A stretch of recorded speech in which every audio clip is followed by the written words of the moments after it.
Donald Trump a mis en exécution ses menaces en bombardant 3 centrales nucléaires hier. Nucléaires, écoutez bien, il n'y a que les Occidentaux qui osent bombarder des centrales nucléaires. 3 centrales, Natanz, Esfahan et Fordo. Fordo, qui est décrit par les Occidentaux comme étant le fleuron de l'industrie nucléaire de l'Iran. Les bombardements ont eu lieu, tout le monde était choqué, certains étaient très contents, mais en réalité, moi j'ai des interrogations, je vais rester très lucide. Parce que, imaginez une usine nucléaire où il y a de l'uranium enrichi à hauteur de 60% qui est bombardé. Et je n'ai pas vu de nuages radioactifs. Je n'ai pas entendu quelque part parler de radioactivité aux alentours.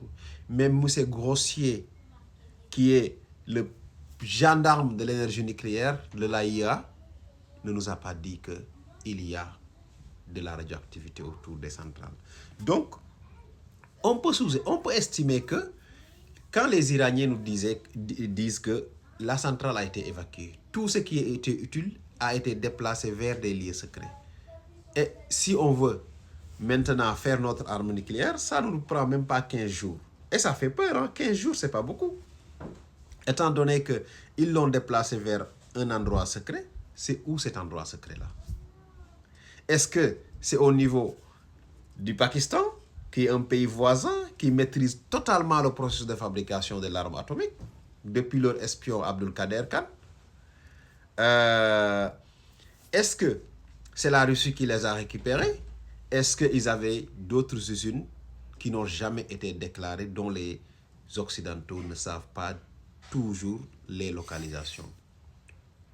Parce que moi, si j'écoute le général français Jérôme Pellitrandi, il dit qu'en réalité, il n'y a pas de radioactivité. Et il confirme qu'il n'y a pas du tout de radioactivité. Ce qui veut dire que on a vu Tchernobyl. Il n'y avait même pas de bombardement et on a vu les nuages faire le tour de l'Europe, faire des millions de victimes, directes ou indirectes.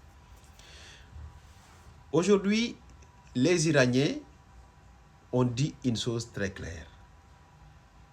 M. Mehdi Mohammadi, qui est le conseiller du président du Parlement iranien, a dit qu'on peut bombarder une centrale, mais on ne peut pas bombarder le savoir et la science.